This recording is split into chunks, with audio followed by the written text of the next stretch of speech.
So as a cow enters the rotary parlor and she's ready to be milked, before we can actually harvest that nutritious product from her, we need to do a process that's called prepping her. And that is just to make sure that her udder is clean and that we're harvesting the cleanest milk possible. So the very first thing is we are going to use a teat dip cup. This teat dip is actually a germicide. It's iodine based. You can see the iodine on my finger. This is going to clean off her teats. And so we are very gently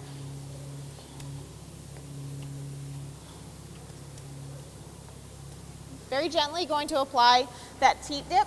That teat dip needs to stay on the udder for 30 seconds to clean any of the germs on the teats.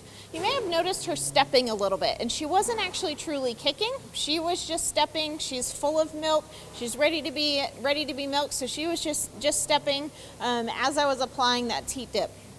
So as that teat dip stays on the cow, we're going to do a two-pronged approach by prepping her past the germ side. So we are going to strip out a few strips of milk. That stripping of that udder is twofold. One, it's going to allow me to visually assess her milk. Is that milk clean? Is it healthy? Does she have maybe mastitis, which is inflammation of the udder? The second pronged approach is it's going to stimulate her to let down her milk. Now that I've touched her udder, she's going to release a hormone from her brain called oxytocin. It's going to take about 60 seconds for that oxytocin to reach the highest level in her blood that allows her to drop down her milk. After that teat dip has stayed on her udder for 30 seconds and killed those germs, we need to wipe it off, particularly paying attention to her teat end. And so you can use a few different cloths to wipe off the teat dip. You can use a paper towel.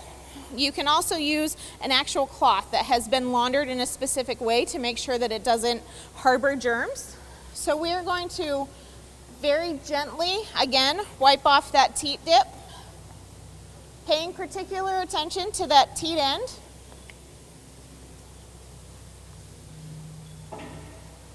So once she has been prepped, we are now ready to be milked. And so I'm going to turn on the vacuum pressure, and that is going to harvest milk.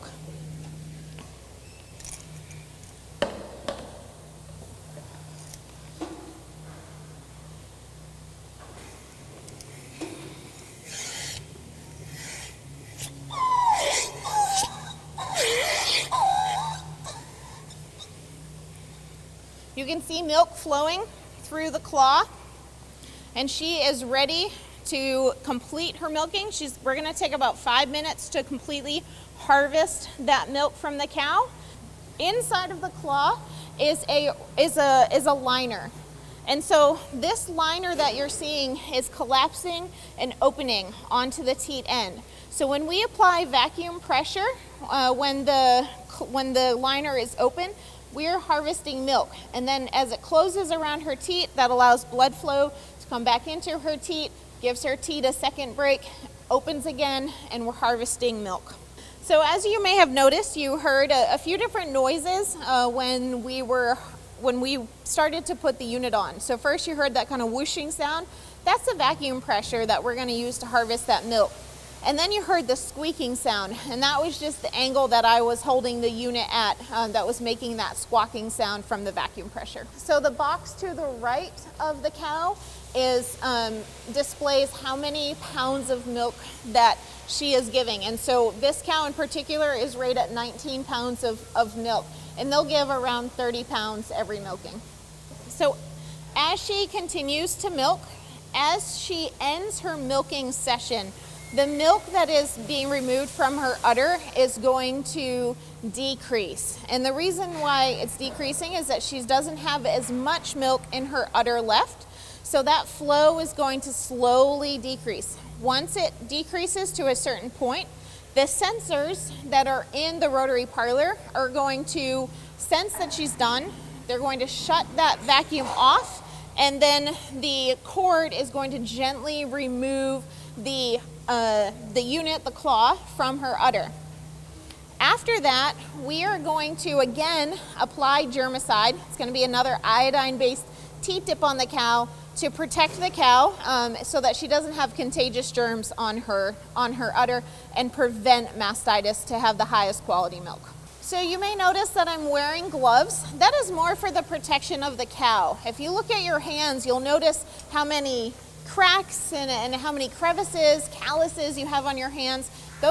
All of those cracks and crevices and calluses really hold a lot of bacteria. And not that your hands are dirty, but they do hold a lot of bacteria. And so our nitrile milking gloves do not harbor as much bacteria. And so we wear gloves in the parlor to protect the cows.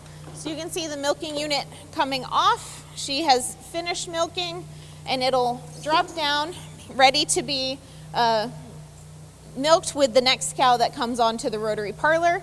You may notice that we have two different teat dip cups here. And so this one we are only using in the very beginning of milking. When cows come into the parlor, we want to remove a lot of environmental pathogens that cows may have on their udder from just being in their environment. Once they are done milking, we're going to use a more thick iodine. You can see it on my glove there.